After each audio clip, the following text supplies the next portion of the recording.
अस्सलाम वालेकुम। तो अभी हम लोग स्टार्ट करते हैं अपनी वीडियो। सेक्शन 2 के जो रिमेनिंग टॉपिक्स हैं उसमें पहले आता है judiciary. Judiciary is one of the most important pillars of criminal justice system.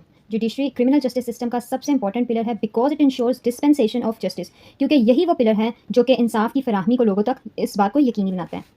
The role and powers of judiciary in criminal justice system can be summarized as follows. अब उसके कुछ रोल्स एंड पावर्स बताई गई हैं, जिसमें सबसे पहले आता है रिमांड ऑफ द एक्यूज्ड। अब पुलिस जब भी किसी मुलजिम को गिरफ्तार करती है तो उसे 24 घंटे से ज़्यादा बगैर रिमांड के हिरासत में नहीं रख सकती। तो अगर पुलिस उसको 24 घंटे से ज़्यादा हिरासत में रखना चाहती है तो उसके लिए पहले उसे रिमांड लेना होगा फ्रॉम द कंसर्न मजिस्ट्रेट से। तो ये जो है ये पार्ट भी जुडिशरी के अंदर आती है। उसके बाद बेल, अगर किसी को रिहा करना है तो वो पार्ट भी जुडिशरी के अंदर आती है।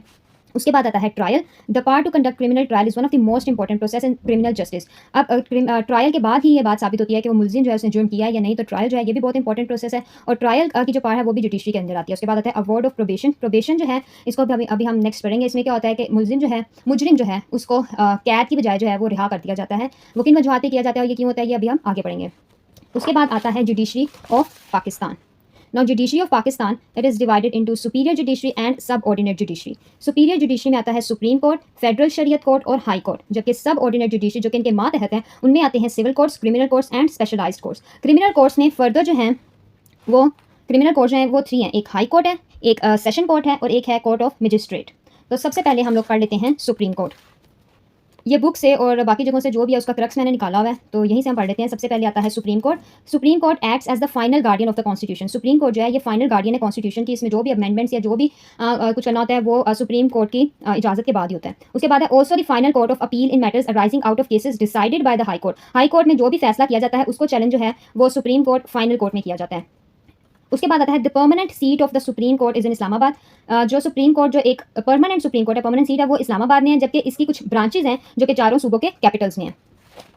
उसके बाद आ जाता है हाई कोर्ट। हाई कोर्ट की भी टोटल 5 हाई कोर्ट्स हैं पाकिस्तान में। 4 जो है वो हर प्रोविंस में और एक जो है वो फेडरल कैपिटल टेरिटरी इस्लामाबाद में है। उसके बाद आता है The 4 high courts in the provinces exercise general control over the administration of justice in their respective territorial limits. अभी जो 4 high courts हैं ये अपनी अपनी provinces में अपनी अपनी territorial limits में ये general जो control है ये संभालती हैं justice के administration में। उसके बाद the high court is an appellate court. high court जो है ये appellate court है for all civil and criminal matters. जितने भी civil, जिस तरह high court का फैसला जो है उसको supreme court में challenge किया जा सकता है, उस तरह civil और criminal court के जो फैसले हैं वो high court में challenge किए जा सकते हैं। आर्टिकल 192 टू आर्टिकल 203, आर्टिकल 192 से लेकर 203 part chapter 7 of the constitution जो है ये सारे जो है आर्टिकल्स ये डील करते हैं with the matters pertaining to high court functioning. उसके बाद आ जाता है civil court. All civil courts are subordinate to the high court. जितने भी सिविल कोर्ट्स हैं वो हाई कोर्ट के सबऑर्डिनेट्स होते हैं, जिस तरह हाई कोर्ट सुप्रीम कोर्ट के सबऑर्डिनेट्स हैं, and subject to the general control of the high court. उसके बाद आता है द डिस्ट्रिक्ट जज has control over all the civil courts. District जज होता है उसका कंट्रोल होता है सारे सिविल कोर्ट्स पे within the local limits of his jurisdiction. जितनी भी उसके मातहत उसके एरिया में उसके लिमिट्स में जितनी भी सिविल कोर्ट्स होती हैं तो उसका जो कंट्रोल है वो डिस्ट्रिक्ट जज के पास होता है। Civil courts in Pakistan are established by the respective province under different laws titled the civil courts ordinance 1962। Civil courts जितनी भी है पाकिस्तान में वो सिविल कोर्ट ऑर्डिनेंस 1962 के ऑर्डिनेंस से बनाई गई, विच recognise the following main classes of civil courts, जिसमें के 3 क्लासेस आती हैं सिविल कोर्ट की। द कोर्ट ऑफ डिस्ट्रिक्ट जज, the court of additional district जज and the court of civil court. तो ये 3 जो हैं ये different classes of civil courts हैं। उसके बाद आता है क्रिमिनल कोर्ट। क्रिमिनल कोर्ट क्या है? The main criminal courts in Pakistan are 3 main criminal courts हैं, एक हाई कोर्ट, एक कोर्ट ऑफ सेशन और एक court of magistrate. High court जो हम पहले पढ़ चुके हैं, high courts are the constitutional courts established under the constitution of Pakistan. ये कॉन्स्टिट्यूशन ऑफ पाकिस्तान के अंदर ने एस्टैब्लिश किया गया था। However at the same time they also exercise powers as criminal courts. ये हाई कोर्ट के अलावा क्रिमिनल कोर्ट्स की पावर्स भी इनके पास होती हैं। उसके बाद आता है court of session. A court of session comprises of session judge and additional session judge. Court of session में एक session judge होता है और एक additional session judge होता है, 2 जजेस होते हैं। It is empowered to pass any sentence. ये कोई भी सजा दे सकते हैं। However, in case of death sentence, अगर किसी को मौत की सजा दी गई है तो उसकी जो कंफर्मेशन है वो हाई कोर्ट से होगी। अगर कोर्ट ऑफ सेशन किसी भी मुजरिम को मौत की सजा देता है तो उसकी कंफर्मेशन जो है वो हाई कोर्ट की तरफ से होगी। Appeals against the orders of magistrate also lies before the court of session. जितनी भी अपील्स जो हैं वो कोर्ट ऑफ मजिस्ट्रेट के अगेंस्ट जितनी भी अपील्स हैं वो कोर्ट ऑफ सेशन में आती हैं।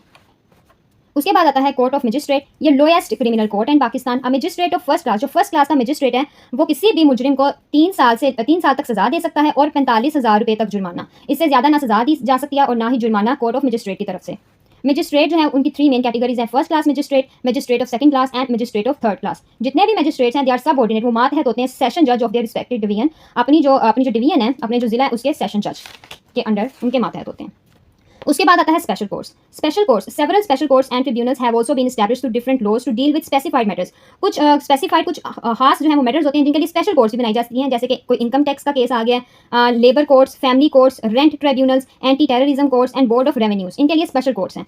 Their powers and jurisdictions are specified in the statutes creating them. उनकी पावर्स और जो जुरिस्डिक्शंस हैं वो स्पेसिफाई कर दी गई, एस्टैब्लिश फॉर स्पीडी ट्रायल्स। ये स्पीडी ट्रायल्स के लिए बनाया गया ताकि इनके केसेस जल्दी जल्दी निपटाए जा सकें, इसके लिए ये स्पेशल कोर्ट जो है। उसके बाद आता है federal Sharia court. Federal Sharia courts have been established to examine and describe the question whether or not any provision of law is repugnant to the injunctions of Islam as laid down in the Holy Quran and Sunnah of the Prophet peace be upon him। Federal Sharia court इसलिए बनाई गई है कि अगर पाकिस्तान में या high court या supreme court कोई भी ऐसा लॉ बनाता है जो कि हमारे कुरान और सुन्ना और शरीयत के खिलाफ है, तो फेडरल शरिया कोर्ट जो है वो उसको खारिज कर सकती है। If a law is found to be repugnant, अगर कोई भी लॉ जो है वो सुन्ना और होली कुरान के बताए हुए असूलों के खिलाफ पाया जाता है, the court is to provide notice to the level of government concern specified the reasons for its decisions. तो जो फेडरल शरिया कोर्ट है वो गवर्नमेंट हुकूमत को इसके बारे में आगाह करती हैं और फिर इसके लिए एक स्पेसिफाई इसके खिलाफ कोई डिसीजन लिया जाता है। उसके बाद हम लोग कुछ प्रॉब्लम्स पढ़ लेते हैं रिगार्डिंग जुडिशरी। सबसे पहला प्रॉब्लम है ह्यूज बैकलॉग ऑफ केसेस। बहुत ज़्यादा केसेस की भरमार हुई होती है। 3 मिलियन केसेस पेंडिंग है इस वक्त पाकिस्तान में, according to a report of law and justice commission of Pakistan. 3 million cases are pending. अच्छा जी, उसके बाद आता है एक्यूट शॉर्टेज ऑफ जजेस की जो है वो शॉर्टेज है। Corruption mostly in lower ranks, जो लोअर रैंक्स हैं, जो निचला जजेस का निचला तबका है, उसमें क्या है, करप्शन होती है। According to the most recent corruption perception survey 2021 of Transparency International, judiciary has been found as the second most corrupt institution in Pakistan. First most जो है वो पुलिस है, तो second most जो है वो corrupt institution in Pakistan judiciary है, according to the recent report of Transparency Corruption Perception Survey 2021. उसके बाद आता है एडजर्नमेंट्स, मतलब कि तारीखें दे दी जाती हैं। Adjournment is a situation in which no proceeding is taken place on the case and a new date is fix. हर दफ़ा कोई नई तारीख दे दी जाती है। इस तरह ये केसेस जो है वो जमा होते रहते हैं। उसके बाद है lack of coordination between bar and bench. Bar और बेंच में जो है वो कोऑर्डिनेशन की कमी। उसके बाद लैक ऑफ इफेक्टिव अकाउंटेबिलिटी, इनके एहतसाब की कमी है। उसके बाद आता है आउटडेटेड लीगल फ्रेमवर्क। जो entire legal and judicial system of Pakistan है is working under the laws which are centuries old. बहुत ही पुराने जो हैं लॉज उनके अंडर काम कर रही हैं, तो आउटडेटेड लीगल फ्रेमवर्क है। अप टू डेट फ्रेमवर्क की कमी है इसमें।